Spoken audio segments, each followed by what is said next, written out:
the project identifies a cultural practice within the site to provide a space for refuge as domestic violence in Brunei remains largely unreported. The last time I checked, the website said 10, which is quite amazing. So previously giving this presentation, I had to tell them what this cultural practice was. I think some of you might remember at home on the radio, so the Mamukan on the radio blaring out of people's windows. So, what this posed was a cultural practice which sought storytelling through poetry, using allegory and metaphor, talking about everyday things and relationships. So that was sort of an idea that kind of floated out in my head, thinking about how we get certain aspects of domestic violence to come out without posing sort of questions of identity,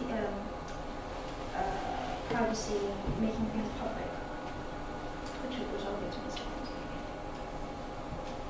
So in my initial investigation from an interview held at the Ministry of Culture, Youth and Sports, it was apparent that the fear of a destructive home life being made public is the main reason why many women remain silent.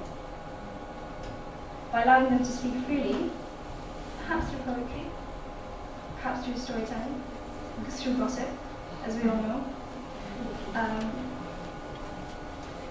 Maybe this gives them the opportunity to bring their problems to light. With this in mind, I started looking at my site as a place where these exchanges might happen. So what happens here? I think we've all done walked down the walkways. You can peek into other people's houses quite easily. You can listen to the walks spraying and people snoring. I mean, if anyone's really good for gossip, I think you just have to take a look down here. So the site, this drawing might seem a little bit strange, but the white area is generally water. So down there you've got land, and the dogs can get to the houses. So the site is the northernmost tip of Kampong Air, with views into the city centre to the south and an anchor to the land on the north, meaning there are two modes of entry, which is quite strange because if you think about it, there are two modes of entry, you know, either by boat or by land. But within the space you have to walk, which is something you don't see anywhere else in Brunei. So, by identifying points of encounter along the walkways where people might meet for a brief moment, I began to identify larger areas of space where public space for poetry might be cited. Following this, I began to speculate on the nature of these public spaces. What could they look like? Were they sort of in between the houses? Were they below the houses on the water?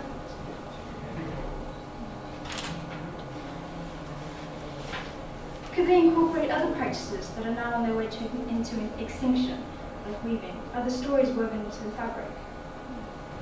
The spaces should be easily identified as spaces of whispering stories, yet not alien to the aesthetic of the village. So these are sort of just speculative, almost fictional drawings of how these things might manifest themselves within Brunei. This is my favorite bit. So I did a lot of this research before I came out to Brunei, and this was done with my mum, who was quite happy to help me. I said, "Mom, do you know anybody in Brunei?" She goes, "I have a cousin. I kind of lost contact with her since we were about 11. So I said, "Oh, let's go find her." So we drove up to the point, and my mum asked the first lady who walked by, "Do you know Aja?" Yeah. I don't know. And they're like, where do they live? So basically, we went around. In 8 stages we got to her house. This is a woman who she'd lost contact with since she was like 11.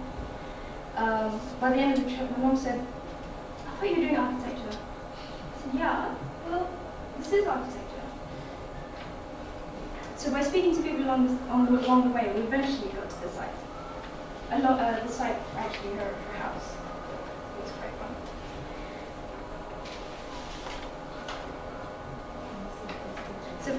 testing, I identified how the interventions might work. Actually, this is a blue. You can kind of barely see the numbers there.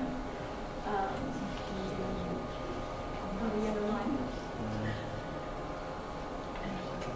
And again, how these might situate within those components. So from this testing, I had identified how these things might work on site, whether they were corners of houses, and I kind of came to the conclusion that they needed to be these follies, along these points of interaction within the village. And I leave you with this slide. I think while both projects kind of have in common, this idea of homeliness, I think the underlying question really was, this investigation into personal lives of the people I was dealing with. On one hand, I got first-hand actually living inside the refuge with these other women. And then on the other hand, I had this kind of vague idea from the radio and one interview, which I thankfully got at the ministry. I think you can tell, the second project, the result is sort of very speculative, very fictional and rendering. And I think, had I had that experience that I had had in Camden, I think it would have turned out very different. I think it would have been a more feasible thing. I mean, I can't really see this being built, to be honest. But I think the first one starts to imagine itself being built. And